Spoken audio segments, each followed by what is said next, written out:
யாத்திராகமம் 16ஆம் அதிகாரம்.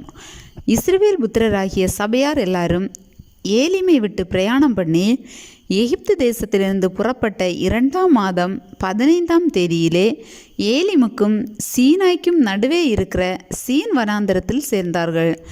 அந்த வனாந்தரத்திலே இஸ்ரவேல் புத்திரராகிய சபையார் எல்லாரும் மோசேக்கும் ஆரோனுக்கும் விரோதமாக முறுமுறுத்து, நாங்கள் இறைச்சி பாத்திரங்கள் அண்டையிலே உட்கார்ந்து அப்பத்தை திருப்தியாக சாப்பிட்ட எகிப்து தேசத்திலே கர்த்தரின் கையால் செத்து போனோமானால் தாவிளை, இந்த கூட்டம் முழுவதையும் பட்டினியினால் கொல்லும்படி நீங்கள் எங்களை புறப்பட பண்ணி இந்த வனாந்தரத்திலே அழைத்து வந்தீர்களே என்று அவர்களிடத்தில் சொன்னார்கள். அப்பொழுது கர்த்தர் மோசேயை நோக்கி, நான் உங்களுக்கு வனாந்தரத்திலிருந்து அப்பம் வருஷிக்க பண்ணுவேன். ஜனங்கள் போய் ஒவ்வொரு நாளுக்கு வேண்டியதை ஒவ்வொரு நாளிலும் சேர்த்து கொள்ள வேண்டும். அதனால் அவர்கள் என் நியாயப்பிரமாணத்தின்படி நடப்பார்களோ நடக்க மாட்டார்களோ என்று அவர்களை சோதிப்பேன். 6ஆம் நாளிலோ அவர்கள் நாள்தோறும் சேர்க்கிறதை பார்க்கலும் 2 தனியாய் சேர்த்து அதை ஆயத்தம் பண்ணி வைக்க கடவர்கள் என்றார். அப்பொழுது மோசேயும் ஆரோனும் இஸ்ரவேல் புத்திரர் எல்லாரையும் நோக்கி, கர்த்தர் உங்களை எகிப்து தேசத்திலிருந்து புறப்பட பண்ணினவர் என்பதை சாயங்காலத்தில் அறிவீர்கள். விடியற்காலத்தில் கர்த்தருடைய மகிமையையும் காண்பீர்கள். கர்த்தருக்கு விரோதமான உங்கள் முறுமுறுப்புகளை அவர் கேட்டார்.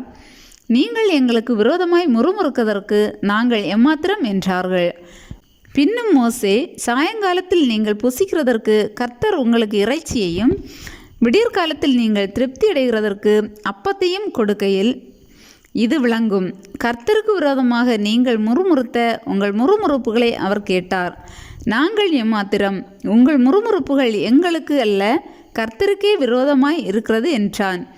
அப்பொழுது மோசே ஆரோனை பார்த்து, நீ இஸ்ரவேல் புத்திரராகிய சபையார் எல்லாரையும் நோக்கி, கர்த்தருடைய சந்நிதியில் சேருங்கள், அவர் உங்கள் முறுமுறுப்புகளை கேட்டார் என்று சொல் என்றான். ஆரோன் இஸ்ரவேல் புத்திரராகிய சபையாருக்கெல்லாம் இதை சொல்லுகிற போது அவர்கள் வனாந்திர திசையாக திரும்பி பார்த்தார்கள்.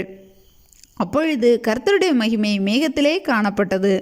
கர்த்தர் மோசேயை நோக்கி, இஸ்ரவேல் புத்திரரின் முறுமுறுப்புகளை கேட்டிருக்கிறேன். நீ அவர்களுடைய பேசி, நீங்கள் சாயங்காலத்தில் இறைச்சியை புசித்து விடியற்காலத்தில் அப்பத்தால் திருப்தியாகி நான் உங்கள் தேவனாகிய கர்த்தர் என்பதை அறிந்து கொள்வீர்கள் என்று சொல் என்றார். சாயங்காலத்தில் காடைகள் வந்து விழுந்து பாளையத்தை மூடிக்கொண்டது.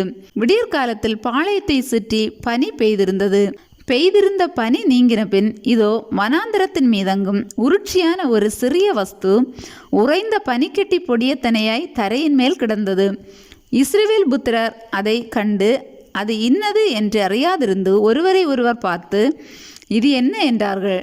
அப்பொழுது மோசே அவர்களை நோக்கி, இது கர்த்தர் உங்களுக்கு புசிக்க கொடுத்த அப்பம். கர்த்தர் கட்டளையிடுகிறது என்னவென்றால், அவரவர் புசிக்கும் அளவுக்கு தக்கதாக அதில் எடுத்து சேர்க்க கடவீர்கள். உங்களில் உள்ள ஆத்துமாக்களின் இலக்கத்தின்படி அவனவன் தன் கூடாரத்தில் இருக்கிறவர்களுக்காக தலைக்கு 1 ஓமர் அளவு எடுத்து கொள்ள கடவன் என்றான். இஸ்ரவேல் புத்திரர் அப்படியே செய்து சிலர் மிகுதியாயும் சிலர் கொஞ்சமாயும் சேர்த்தார்கள். பின்பு அதை ஓமரால் அளந்தார்கள். மிகுதியை சேர்த்தவனுக்கு மீதியானதும் இல்லை, கொஞ்சமாய் சேர்த்தவனுக்கு குறைவானதும் இல்லை.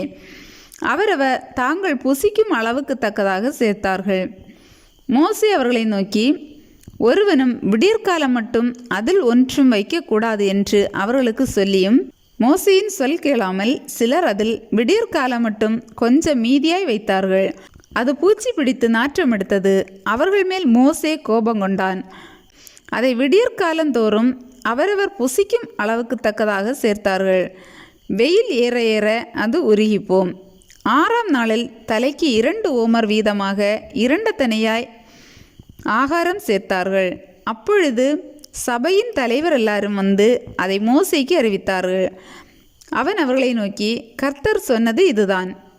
நாளைக்கு கர்த்தருக்குரிய பரிசுத்த ஓய்வு நாளாகிய ஓய்வு. நீங்கள் சுட வேண்டியதை சுட்டு வேவிக்க வேண்டியதை வேவித்து மீதியாக இருக்கிறதையெல்லாம் நாளை மட்டும் உங்களுக்காக வைத்து வையுங்கள் என்றான். மோசே கட்டளையிட்டபடியே அதை மறுநாள் வரைக்கும் வைத்து வைத்தார்கள். அப்பொழுது அது நாறவும் இல்லை, அதிலே பூச்சி பிடிக்கவும் இல்லை. அப்பொழுது மோசே, அதை இன்றைக்கு பூசியுங்கள், இன்று கர்த்தருக்குரிய ஓய்வு நாள், இன்று நீங்கள் அதை வெளியிலே காண மாட்டீர்கள், 6 நாளும் அதை சேர்ப்பீர்களாக, 7ஆம் நாள் ஓய்வு நாளாயிருக்கிறது, அதிலே அது உண்டாயிராது என்றான். 7ஆம் நாளில் ஜனங்களில் சிலர் அதை சேர்க்க புறப்பட்டார்கள். அவர்கள் அதை காணவில்லை. அப்பொழுது கர்த்தர் மோசேயை நோக்கி, என் கட்டளைகளையும் என் பிரமாணங்களையும் கைக்கொள்ள எந்த மட்டும் மனதில்லாதிருப்பீர்கள்? பாருங்கள், கர்த்தர் உங்களுக்கு ஓய்வு நாளை அருளினபடியால் அவர் உங்களுக்கு 6ஆம் நாளில் 2 நாளுக்கு வேண்டிய ஆகாரத்தை கொடுக்கிறார். 7ஆம் நாளில் உங்களில் ஒருவனும் தன் ஸ்தானத்திலிருந்து புறப்படாமல் அவனவன் தன் ஸ்தானத்திலே இருக்க வேண்டும் என்றார். அப்படியே ஜனங்கள் 7ஆம் நாளில் ஓய்ந்திருந்தார்கள். இஸ்ரவேல் வம்சத்தார் அதற்கு மன்னா என்று பெயரிட்டார்கள். அது கொத்துமல்லி அளவாயும் வெண்மை நிறமாயும் இருந்தது. அதன் ருசி தேனிட்ட பணிகாரத்துக்கு ஒப்பாய் இருந்தது. அப்பொழுது மோசே, கர்த்தர் கட்டளையிட்ட காரியம் என்னவென்றால், நான் உங்களை எகிப்து தேசத்திலிருந்து புறப்பட பண்ணின போது வனாந்தரத்தில் உங்களுக்கு புசிக்க கொடுத்த அப்பத்தை உங்கள் சந்ததியார் பார்க்கும்படிக்கு அவர்களுக்காக அதை காப்பதற்கு அதிலே 1 ஓமர் நிறைய எடுத்து வைக்க வேண்டும் என்றான். மேலும் மோசே ஆரோனை நோக்கி, நீ ஒரு கலசத்தை எடுத்து அதிலே 1 ஓமர் அளவு மன்னாவை போட்டு அதை உங்கள் சந்ததியாருக்கு காப்பதற்கு கர்த்தருடைய சந்நிதியிலே வை என்றான். கர்த்தர் மோசேக்கு கட்டளையிட்டபடியே அது காக்கப்படும்படி ஆரோன் அதை சாட்சி சந்நிதியில் வைத்தான். இஸ்ரவேல் புத்திரர் குடியிருப்பான தேசத்துக்கு வருமட்டும் 40 வருஷம் அளவும் மன்னாவை புசித்தார்கள். அவர்கள் கானான் தேசத்தின் எல்லையில் சேரும் வரைக்கும் மன்னாவை புசித்தார்கள்.